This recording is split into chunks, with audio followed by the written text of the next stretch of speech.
Good morning everyone! Kumusta po kayo?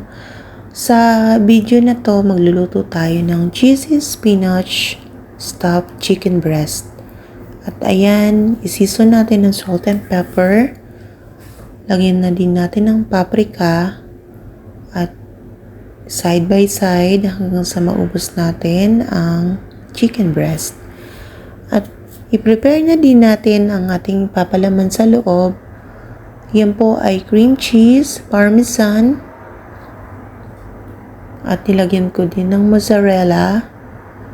Ilalagay natin ang blanch na spinach.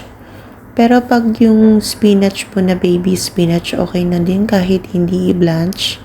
At yan ay nilagyan ko ng baby tomato para medyo may kulay naman. At ayan nga, gagamit tayo ng toothpick para masarado ang chicken breast.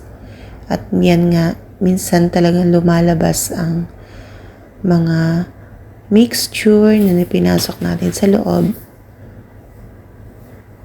Ayan, i-repeat lang natin ang proseso hanggang sa maubos natin ang chicken breast. Depende din po yun sa inyo kung ilan lang po ang lulutuin nyo kasi nga kami ay pag madami sa bahay, talagang marami kang lulutuin. At ayan, pagkatapos nyan, magpainit tayo ng olive oil.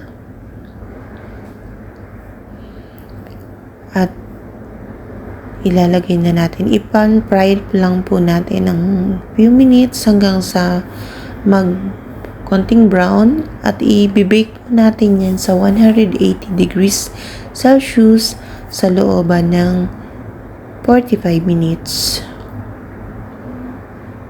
Ayan. Nahirapan akong baliktarin kasi medyo mabigat. Pero ginagamit ko yung spatula kasi nga para nakukuha yung ilalim. At yan nga, as expected, talagang lumalabas nga yung chicken breast, ay yung mga mixture sa chicken breast. At ayan, di ko na masyadong golden brown. So, nilagay na natin sa baking dish at i-bake nga natin. At yan, may mga natira pa.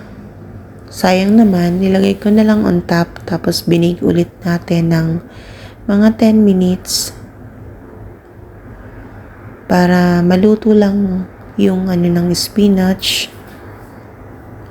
Pero mas mabilisan lang na bake yan at tapos na nga. Maraming salamat sa lahat ng mga nanonood sa aking vlog. God bless!